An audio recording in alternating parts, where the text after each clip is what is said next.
Blind walk, a lot of people think it's just like patty cake or Wing Chun with sticks. Blind walk was one of the main things that helped me get my left hand involved quite a bit.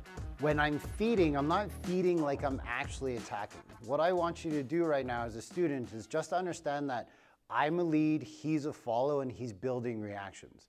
So typically you'll see me feed an angle one like this, but if I do that, right, he can't do anything. His left one hand would have to get involved, move it out of the way. So I actually feed it to the outside. Then from here, he returns fire to me, okay? When you're doing Balintwak, make sure your fist is at the nose. It's very easy to see, he can just hit me with the stick, but we just want the fist at the nose because this is a close quarter fighting system. That's why we're using these awesome sticks, right? Because they're smaller and they help us. What's the name again, sorry? They are the Phenolic Serrada sticks. Phenolic Serrada sticks. So not only can you use them for Serrada eskrima, but you can also use it for Balintwak and make it even faster. So from here, I feed to the outside, he blocks and he counters. And that's all we wanted to get fast at. Again, put that fist on the nose. The reason I need that fist there is it's gonna help me push him faster. So we call that a one. Boom, I bring my stick back, click, clack is how I like to say it. So click, clack, click, clack, click, clack. And the faster that Kyle can go, as long as this fist is on me, the safer I feel. So click, yes, beautiful. That's the sound, right? You hear the difference there. Bing, bing, bing, bing, bing, bong, right? So now from here, I take my left hand, I slap this down. He can't use this hand to defend himself, so he uses his left hand, he kind of parries it, brings this one, hits my hand, pushes this one, and strikes. This time when he strikes back, he's gonna strike back nice and vertical. So notice the stick last time was like horizontal-ish. Now vertical, if it was on this side of the body, it would be palm up. So we're gonna go one, this is called a 12, 1, 2, 3, return fire. Again, 1, 12, 1, 2, 3, and back. So we're gonna go click, clack into 12. Click, clack, nice. Notice he's building speed. We're both building comfort in this quarter range or this close range fighting. So click, clack, 1, 2, 3. From here, I'm now gonna feed to this side of his body. Think of it like an eye pick if you want, right? You can do lots of fancy stuff, but again, I'm just gonna put it beside him so he can build a reaction. I'm blocking it and returning the fire. Notice how he's returning with that palm up. So we call this a 6. So it goes block and counter, block and counter, block and counter. And even if I'm a little slower in trying to get to here, it's okay because we trust each other that he's not trying to punch me in the face or accidentally hit me with the stick. That's why it's imperative we do this. Plus, if we bend the arm, we get really close into Balintwak range, sometimes you don't have a chance and you actually have to hit him with your fist first and then load him up for that big hit.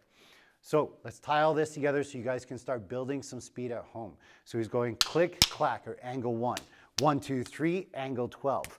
1, 2, back to that click, clack for the 6. So again, 1, 12, 6. 1, 12, 6. 1, 12, 6. 1, 12, 6. Nice, right? You can see it's fun, right? But look at really what we're doing for me now as a lead. As a lead, I'm learning I'm going to attack him. He's going to counter and return fire.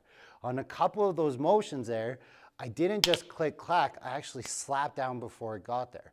So normally it was click, clack, but now I'm going click, smack, right? I'm bringing this hand down and firing. He's trained, this hand can't help him right now. So the left hand comes out, bing, bong, bing, he comes back, I parry this one. This hand can hit here, that's called the 3 in Balintwak.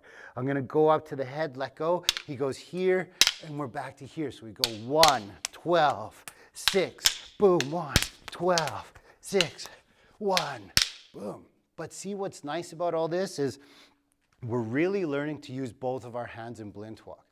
At long range, if I'm out here, see, we don't really get that hand involved at all, right? At Largo range, we're thinking about like trying to strike the hand or move in. Think of it more like a machete. I want you guys to think of this like you have a short stick or tire iron in the self-defense world, right? Or it could even be translated to a knife as well. But let's just work on the stick for now. So I'm going 1, 2. We're gonna get even tighter this time. He's not gonna be able to extend the arm as much. 1, 2, 3, boom, back to the 6, back to this side, back to here, boom, right? Building that hand speed. Nice, there it is. That's what we're building. All of the other Filipino martial arts I was trained, my right hand or whichever hand the stick was in got very well trained. The left hand was getting better. It was taking years and years. Guru Joel Hungary introduced me into Blintwalk, and man, my left hand became lightning fast. So let's add into this a little bit on Kyle's end, how he can use his left hand and think of it more practically for self-defense. Slow-mo, he blocks. Now here, because this stick is in the way, exactly, he has to get the left hand involved. If he grips onto that and holds onto that, think about it. He blocked, he controlled, and now he can hit. Perfect self-defense for a knife. So he goes 1, 2, and then he can smash. Yeah, see? He was, especially with these Serrada sticks, that was awesome, right? He could bring this in, he could puño, he could come in punch, he could even build some elastic potential energy and smack that off or load it off, right? Bing, cover, and hit. Nice. But that kind of stops the drill, right? So instead of there, he doesn't grab, he punches, I bring this down. Now here, he's gonna hold on hard to this hand. He's gonna smash my elbow hard. So he smashes the elbow, that can come into the face, or he can smash the elbow, slap the left hand in tight, pin this to my body so I can't swing, and then, well, yeah, he can do whatever he wants there, right? Big old power 1 or even that 12. When we go to the other side, 1, 2, 3, back to here. Now on this side, his left hand's gonna cover, and he's just coming over top and smashing. Again, we're just trying to get your live hand involved. Blintwalk, in my opinion, in my experience, has made your live hand get the sensitivity it needs in order to be really good at that quarter range. Stay safe out there.